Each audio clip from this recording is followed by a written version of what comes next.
नमस्कार। इस वक्त चुनावों का दौर चल रहा है। हर एक आदमी का रुझान जो है चुनावों की तरफ है। हर एक आदमी यही सोच रहा है कि इन चुनावों में मैं किसे अपना रिप्रेजेंटेटिव चुनूं, किस पार्टी के साथ जाऊं। आम शहरी आपस में बात कर रहे हैं, यहां भी दो दोस्त बैठते हैं, यही बात होती है क्या हो रहा है आजकल, कौन सी पार्टी आगे जा रही है, कौन सा रिप्रेजेंटेटिव इस वक्त होगा, कौन सा पार्लियामेंट में जाएगा, ये सब चीजें चल रही है। आज हमारे साथ है डॉक्टर दारा सिंह। डॉक्टर दारा सिंह का बहुत बिजी शेड्यूल है, आपने जानते ही हैं, शहर की जानी मानी हस्ती हैं और शहर का कोई भी ऐसा व्यक्ति नहीं होगा जिनसे इनकी मुलाकात ना हुई हो, क्योंकि 50 के बाद हड्डियां जो है ना कुछ करने लगती है और उनकी जरूरत पड़ती रहती है। तो डॉक्टर साहब से हम जानेंगे, क्योंकि अगर डॉक्टर साहब हमसे कोई बात करते हैं तो हमें पता चलता है कि वाकई इस बिजी शेड्यूल में अगर इनका भी ध्यान थोड़ा सा चुनावों की तरफ है तो आम आदमी क्या सोचता होगा। डॉक्टर साहब चुनावों का दौर चल रहा है जी। बहुत सी पॉलिटिकल पार्टीज जो है इस वक्त स्लोगन दे रही है नई नई। हम जम्मू कश्मीर की बात करते हैं क्योंकि जम्मू कश्मीर के बारे में इस वक्त बहुत सी बातें सामने आ रही है। पार्टीज हैं, लोकल रीजनल पार्टी है, नेशनल पार्टी है। आप क्या सोचते हैं इन चुनावों के बारे में इस वक्त? जी, वो पहली चुनावों का मुद्दा एक ऐसा मुद्दा है जो कि मेरे हिसाब से मुल्क के कोई भी बंदा इससे अनटच तो रह नहीं सकता। किसी ना किसी एंगल से हर एक बंदे का जुड़ाव जो है वो इलेक्शन की तरफ हो ही जाता है। मैं नहीं समझता कि कोई बच सकता है। और बल्कि इसके बावजूद मैं ये भी कहना चाहूंगा कि ये तो एक जिम्मेवारी भी है हर एक शहरी की कि वो बढ़ चढ़ के इस इलेक्शन प्रोसेस में, जिसे हम डेमोक्रेसी के नाम से जानते हैं, कि इसमें हिस्सा ले। तो जाहिर है कि मैं भी एक होशो हवास रखने वाला इंसान हूं, तो मैं भी इस चीज से बच तो सकता नहीं हूं। तो आई थिंक दैट कि ये जो इलेक्शन का प्रोसेस है, ये 5 साल के बाद जो हमें मौका मिलता है एक सरकार चुनने का, ये सेंटर की इलेक्शन है, यानी कि पार्लियामेंट की इलेक्शन है। तो इसमें बढ़ चढ़ के ही हिस्सा लेना चाहिए। तो मैं भी एक आम शहरी होने की वजह से मेरा भी जो रुझाव है इसकी तरफ एक आम शहरी से थोड़ा सा ज्यादा है, क्योंकि मैं थोड़ा इंटरेस्ट भी रखता हूं तकरीबन हर एक स्फीयर में, और पॉलिटिक्स में भी उसमें एक स्फीयर है जिसमें मेरा रुचि है थोड़ी सी। लेकिन इसके साथ आपका आम लोगों के साथ भी मेल मिलाप बहुत ज्यादा होता है। जी जी। कुछ पेशेंट्स आते हैं, कुछ आप सोशल बहुत ज्यादा है, आपकी सोसाइटी में उठना बैठना है, तो उसके साथ भी एक बहुत बड़ा असर पड़ता है। तो इस आपने खुद ही कहा कि ये पार्लियामेंट का चुनाव है जी। तो पार्लियामेंट चुनाव में रीजनल पार्टी की तरफ ध्यान जाना चाहिए या नेशनल पार्टी की तरफ ध्यान जाना चाहिए, ये बड़ी बात सामने है। ये बड़ा पर्टिनेंट सा सवाल आपने पूछा है। ना भी पूछते तो मैं किसी तरह से आपको इधर ले ही आता, क्योंकि ये पार्लियामेंट की इलेक्शन है। लिहाजा जो मेरी ये पर्सनल राय है, और जो भी सुन रहे हैं कुछ इसका अपना अंदाजा लगाएंगे इस चीज के मैं क्या बोल रहा हूं, कि ये पार्लियामेंट की जो इलेक्शन होती है, बेसिकली ये सेंटर की जो गवर्नमेंट है उसको चुनने के लिए ये इलेक्शन है। कोई भी वैसे तो हर बंदा अपनी मर्जी के मुताबिक चल सकता है, उसको पूरी इजाजत है। लेकिन जहां तक मेरा पर्टिकुलर जो ओपिनियन है कि हमें वो पार्टी की तरफ ही अपना वोट डालना चाहिए जो एक सेंट्रल पार्टी है, जो एक सेंटर पार्टी है, और जिसकी presence almost all over India जिसकी प्रेजेंस हो, ताकि हमारा वोट कोई मायने रखे, उसकी कोई कीमत पड़े। क्योंकि इलेक्शन तो जो हो रही है वो पार्लियामेंट की हो रही है। तो बाकी रीजनल पार्टीज का अपना रोल है, पर उनका जो रोल है मेरे हिसाब से वो ज्यादा रोल जो है वो लोकल गवर्नमेंट्स की इलेक्शन में है, यानी कि असेंबली की इलेक्शन में है, उनका ज्यादा रोल है। तो हमें स्टेबिलिटी भी चाहिए, हमें मजबूती से काम करने वाले गवर्नमेंट भी चाहिए। तो बेटर तो यही है कि चॉइस अगर दी जाए मेरे जैसे बंदे को, या मुझे किसी को कुछ कहना हो, कई बार होती भी रहती है बातें जहां बैठते हैं, तो कोई सेंट्रल वाली जो सेंट्रल पार्टी है जिसका प्रेजेंस ऑल ओवर इंडिया है, उन पार्टियों में से किसी पार्टी को आप वोट करें, जैसे भी आपका शौक है, जैसे भी आपका लाइकिंग है, या आप जिस विचार से आप धारा के आप बंदे हैं, उसके मुताबिक एक सेंट्रल पार्टी की तरफ जाइए। रीजनल पार्टी इतना मायना नहीं रखती है, ज्यादा मायना नहीं रखती है पार्लियामेंट्री इलेक्शंस में। डॉक्टर साहब एक चीज और भी देखने को आ रही है यहाँ पे कि चूंकि बहुत देर से यहाँ पे असेंबली के चुनाव नहीं हुए हैं जी, और हर एक बंदा जो है, जहाँ वोटर जो है ना, वो पर्सनल टच एक फील करता है अपने रिप्रेजेंटेटिव के साथ। डेफिनेटली जी। यहाँ पे बीडीसी के भी चुनाव देर से आप कॉर्पोरेशन की भी नहीं रही है जी। पर्सनल टच जो है एक मेंबर पार्लियामेंट का वोटर के साथ होना बहुत मुश्किल हो जाता है जी। डेवलपमेंट के काम वो करवा सकता है, गवर्नमेंट पे अप्रोच है करवा सकता है, बाकी जितने काम करवा सकता है। अगर वो हफ्ते में 1 या 2 बार अपनी कॉन्स्टिट्यूंसी में जाता है तो वहां के जो मेन जो उनके वर्कर्स होते हैं उनसे बातचीत कर सकता है, लोगों के बारे में उनसे जान सकता है, उसके ऊपर काम करवा सकता है। लेकिन लोगों के दिलों में एक नाराजगी सी पैदा हो जाती है, वो रिप्रेजेंटेटिव हमें मिलता नहीं है। वो किस तरह से मिल पाएगा और किस तरह से सब चीजें सामने आएंगी? आई थिंक इस पर्टिकुलर पॉइंट के लिए जो वोटर है, जहां उसको पंचायती इलेक्शन का मौका मिलता है, जहां उसको वीडीसी जो भी बाकी जो लोअर लेवल के इलेक्शंस हैं वहां मौका मिलता है, फिर उसको असेंबली के लिए मौका मिलता है और फिर पार्लियामेंट के लिए मौका मिलता है।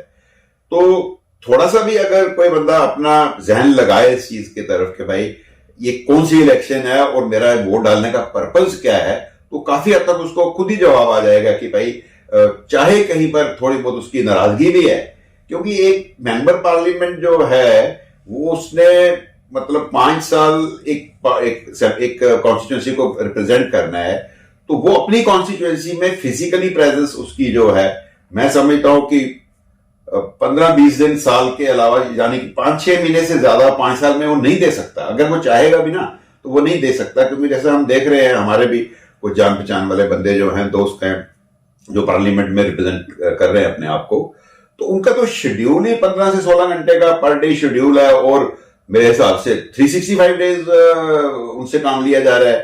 तो चलो उसमें से कहीं बच बचा के आप अपने लोकल जो कार्यक्रम है उनके लिए अगर आप टाइम निकाल भी रहे हो और उसी में से टाइम निकाल के फिर अपनी कॉन्स्टिट्यूंसी के लोगों को भी मिलना है, तो वो एक बहुत बड़ा टाइम का कॉन्स्टेंट है।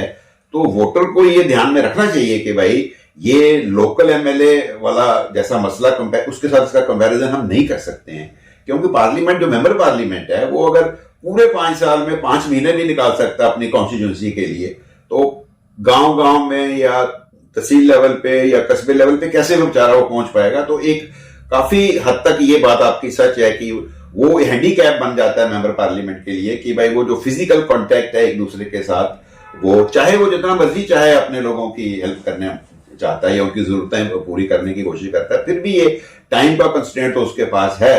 और इसका हिसाब जो है वो जो वोटर है उसको ये मन में रखना चाहिए, ज्यादा गिलेगिदारी नहीं रखनी चाहिए इसमें। जो देश का इंटरेस्ट है, जो कंट्री का इंटरेस्ट है, वही सुप्रीम है जहां तक कि पार्लियामेंट की इलेक्शन का मसला है। डॉक्टर साहब आपने कहा कि हमारा दोस्त भी है कोई, वो भी पार्लियामेंट में है। जी। तो मैं सीधा ही से आपसे बात करता हूँ, आपके दोस्त तो अभी चुनाव में खड़े हैं, वो 2 बार तो पहले भी जीत चुके हैं, तीसरी बार भी उधमपुर। आपका मतलब बिल्कुल, मैं डॉक्टर जितेंद्र डॉक्टर साहब की बात कर रहा हूँ, आपके कुलीग हैं। नहीं वो तो खैर हमारे साथ ही थे, बल्कि हमने 2-4 दोस्तों ने मिलके उनको पॉलिटिक्स में जाने की राय दी थी। तो जब वो थोड़ा सा हर बंदे को शंका होती है कि मैं ज्वाइन करूं या ना करूं, तो हमने इनकरेज किया था कि भाई अब तो आपके 2-3 साल सर्विस के हैं, तो कोई बात नहीं, इतना सेक्रीफाइस तो इस काम के लिए किया भी जा सकता है। तो वो तो मिलजुल के एक फैसला हुआ था और बड़ा अच्छा कर रहे हैं, बड़ा ठीक कर रहे हैं। उसके अलावा भी हमारे कई दोस्त हैं जो पंजाब से बिलोंग करते हैं, हिमाचल से बिलोंग करते हैं, जिनको हम पर्सनली जानते हैं। तो क्या मैसेज आप देंगे अपनी सोसाइटी को, अपने कुलीग्स को, सब इसके इस बात में? देखिए, मैं जो मैसेज दूंगा ना वो बिल्कुल इंडिविजुअल मेरा मैसेज है। कोई बंदा इसको बुरा ना मनाए कि भाई मैं किसी को भाई जरूर से ज्यादा इन्फ्लुएंस कर रहा हूं। आप मेरे को सवाल किया है, ईमानदारी से मैं इसका जवाब दूंगा कि जहां तक मेरे लिए जो इंपॉर्टेंट है वो है मेरे देश की सुरक्षा। मेरा घर अगर सुरक्षित है, उसके बाद मेरी दूसरी रिक्वायरमेंट है फिर खाने की या और बाकी ऐशो आराम की जो जरूरतें जिंदगी की हैं वो पूरी होने की। लेकिन पहले तो मेरे हर एक बंदे को जो चाहिए, मेरे को भी वही चाहिए कि मेरा देश सुरक्षित रहना चाहिए। So defence of the country, जो safety of the country is the first, मेरे वो एज ए वोटर जो मेरे लिए है। तो मैं अपने सुनने वाले भाइयों को यही कहूंगा कि भाई ठीक है, जरूरतें जो जिंदगी की जरूरतें हैं वो तो कभी खत्म होती नहीं है, लेकिन ये पार्लियामेंट की इलेक्शन में प्रायोरिटी जो देनी चाहिए वो कंट्री की सिक्योरिटी, कंट्री की स्ट्रेंथ, उसके बाद कंट्री की इकोनॉमिक स्टेटस, कंट्री का इंटरनेशनल कनेक्शंस क्या है, बिकॉज उसके बिना आज तो ग्लोबल सब कुछ है, तो हम ये नहीं कह सकते कि आइसोलेशन में हम रह सकते हैं। तो मेरा तो अगर मेरी कोई सुने या मैं किसी को कहना चाहूं, मैं तो यही कहूंगा भाई, पार्लियामेंट की इलेक्शन है और पार्लियामेंट जो है वो सेंटर की गवर्नमेंट बनाती है, और सेंटर की गवर्नमेंट के पास ये defence, home affairs, external affairs, financial matters, ये उनके पास हैं, जिसमें डिफेंस सबसे टॉप पे और एक्सटर्नल अफेयर्स नंबर 2 पे आता है। तीसरा फाइनेंशियल है जो हमारी जरूरतें पूरी करता है। तो in order of priority defence को पहला दीजिए। अगर मुझे कोई कहे तो मैं defence of the country should be strong. दूसरा नंबर एक्सटर्नल अफेयर्स हमारे टॉप के होने चाहिए, हमारे सबके साथ मित्रता होनी चाहिए जो ग्लोबली इंपॉर्टेंट प्लेयर्स हैं। और तीसरा नंबर फाइनेंशियल एस्पेक्ट्स है जिससे हमारी जरूरतें पूरी होंगी।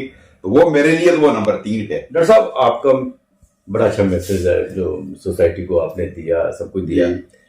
लेकिन एक बात मैं आपसे जानना चाहूंगा, इस सब सिनेरियो में इस वक्त जो चुनाव हो रहे हैं, देश के जो हालात बने हुए हैं, जी जी, इन मौके में अगर आपकी अपनी राय में लूं जी कि आप किस तरफ आपका झुकाव होना चाहिए या वोटर का झुकाव किस तरफ होना चाहिए। पार्टी जो नेशनल लेवल की पार्टी वो आपके सामने दोनों पार्टी हैं, भारतीय जनता पार्टी एक तरफ से है और दूसरी तरफ से गठबंधन है, जो इंडिया का गठबंधन बना हुआ है, वहां से बहुत सी पार्टियां आपस में इकट्ठी हुई हैं। और जम्मू और कश्मीर, उधमपुर की 2 कॉन्स्टिट्यूंसी ऐसे हैं। उधमपुर कॉन्स्टिट्यूंसी में डॉक्टर जितेंद्र सिंह खड़े हैं, तीसरी बार, 2 बार वो चुनाव जीत चुके हैं और पीएमओ ऑफिस में रहे। पीएमओ ऑफिस में रहने के साथ उन्होंने मैक्सिमम डेवलपमेंट जो अपने जो कॉन्स्टिट्यूंसी में करवाई है। दूसरी तरफ चौधरी लाल सिंह है, उसके बारे में भी सब जानते हैं क्या किस तरह से है, किस तरह हेल्थ मिनिस्टर रहे। आप तो डॉक्टर हैं, आपको पता ही होगा हेल्थ मिनिस्टर रहे यहाँ पे, तो 10 साल पार्लियामेंट मेंबर रहे। तो उसके बाद ये भी 10 साल, दोनों का डिफरेंशिएट जब करें तो किस लेवल पे हम जाना चाहेंगे, किस तरफ हम जाना चाहेंगे? देखिए गुप्ता जी, मैंने पहले भी आपको मैंने तो ये क्लियर कर ही दिया था। मैं समझ रहा था कि आपको मेरी बात से शायद इशारा हो ही गया होगा। देखिए, अमेरिका में जब इलेक्शन होती है ना, एक इलेक्शन होती है पूरे 4 साल के बाद, उसमें ही पार्लियामेंट, सो कॉल्ड पार्लियामेंट को चुनना है, उसी में एमएलए को चुनना है, उसी में पंचायत को चुनना है, उसी में जो शहर की इलेक्शन होती है म्युनिसिपल कॉर्पोरेशन की, वो एक ही मतलब 5-6 वोट्स इकट्ठी एक बंदे के पास आ जाती हैं कि भाई ये। तो हमारे यहाँ तो अभी तक वो वाला सिलसिला है नहीं है। लेकिन वहां का वोटर जो है इतना अक्लमंद है कि उसको पता है कि भाई नेशनल लेवल की जो इलेक्शन है उसकी मुझे किसको चुनना है, अपनी सिटी के लिए कौन सा अच्छा है, क्या चुनना है। तो यही चीज अगर आप मेरे जैसे बंदे को पूछो, आई एम रीजनेबली एजुकेटेड और पूरी वर्ल्ड की थोड़ी नॉलेज में रखता हूं, हमें तो स्टेबिलिटी चाहिए। एक स्टेबल गवर्नमेंट ही जो रिक्वायरमेंट है कंट्री की वो पूरी कर सकती है, एक अनस्टेबल गवर्नमेंट नहीं कर सकती। जो पार्टी अपने दम पे अगर ले आती है, कोई जमाना था कांग्रेस भी लाती थी और स्टेबल थे, इंदिरा गांधी जैसे प्राइम मिनिस्टर थे तो वो भी स्टेबल थे बिकॉज ऑफ द स्ट्रेंथ। लेकिन आज के हालात अलग हैं। आज के हालात अगर आप देखें तो इस वक्त शायद देखा जाए तो बीजेपी एक ऐसी पार्टी है जो पिछली 2 इलेक्शंस में, और आप तीसरी बार जा रहे हैं, तो एक्सपेक्टेशन है कि वो खुद मेजॉरिटी अपने दम पे ही ले आएंगे। तो stability of the government important है स्टेबिलिटी ऑफ द कंट्री के लिए, तभी डिफेंस अच्छा हो सकता है। फैसले करने पड़ते हैं। अगर आप पोजीशन में हैं और पीछे से कोई खींचने वाला है तो वो आपको नहीं करने देता है। तो मैं तो एक एजुकेटेड वोटर हूं, मेरी एफिलिएशन बीजेपी की तरफ इस वक्त इस बात इसलिए जाएगी कि वो मुझे शायद ये उम्मीद है कि वो एक स्टेबल गवर्नमेंट देगी। और सिर्फ इसलिए नहीं कि वो बीजेपी है ना, बीजेपी एक स्टेबल गवर्नमेंट देने की पोजीशन में है। तो इसलिए मैं स्टेबिलिटी की तरफ जाऊंगा। मुझे अपना घर बचाना है, मुझे अपना मुल्क बचाना है, मुझे कंट्री की सिक्योरिटी चाहिए। तो डॉक्टर जितेंद्र सिंह है, बहुत अच्छी बात है, वो तो हमारे मित्र हैं। नाम भी मेरी अगर फर्ज की होती हो सकता है मैं थोड़ा सा अगर नॉर्मल सा बंदा होता तो मैंने कहना था यार मेरे दोस्त, मैंने तो वोट उनको डाल दी। 1 मिनट के लिए मैं कंट्री को थोड़ा पीछे भी रख सकता था। लेकिन दोस्ती के साथ साथ ये भी तो है ना कि भाई जिस पार्टी को वो रिप्रेजेंट कर रहे हैं, हालात के मुताबिक वही पार्टी पिछले 10 साल से एक स्टेबल पार्टी के लिए की तरह उभरी है सामने। तो मैं अगर उस पार्टी को नहीं की तरफ वोट नहीं मेरा अगर होगा तो इसका मतलब मैं अपने आप को ही कंट्राडिक्ट कर रहा हूं। मुझे तो स्टेबिलिटी चाहिए। हमें सिखाया भी ये, हमारे गुरुओं ने यही सिखाया कि देश और धर्म, बिल्कुल, कि मैं देश को कैसे छोड़ दूं। वो जो खालसा बनाया था उन्होंने, वो भूखा रह के उन्होंने लड़ाइयां की हुई हैं। उन्होंने कहा मेरे हमको पहले कपड़े दो, पहले हमको मकान दो, जंगलों में रहना, भूखे चने करके तो उन्होंने मुकाबला किया है एग्रेसर का। तो मैं तो उस बैकग्राउंड से हूं, इसलिए मेरे लिए कंट्री से सुप्रीम कोई चीज है ही नहीं। और मैं समझ रहा हूं जो इस वक्त के हालात है उसके लिए बीजेपी रिलेटिवली एक फिटर ऑल्टरनेटिव है हर एक बंदे के लिए। तो इसलिए मेरा तो जो पर्सनल चॉइस इस वक्त की है इस इलेक्शन की, कम से कम वो ये है कि मैं तो बीजेपी को वोट डालूं। बिल्कुल सही कहा डॉक्टर साहब। हमारे से बातचीत करने के लिए आपका बहुत धन्यवाद। शुक्रिया आपका। क्या उम्मीद करते हैं कि आपका जो मैसेज जो है पूरी सोसाइटी में जाएगा और इस बात को खैर हमारे वोटर बहुत समझदार है, वोटर बहुत समझदार है जी, वोटर समझता है, वोटर समझता है। आपकी तरफ से एक मैसेज गया है, बहुत अच्छी बात है। थैंक यू, बहुत शुक्रिया, आपने मुझे मौका दिया। Thanks, thank you very much.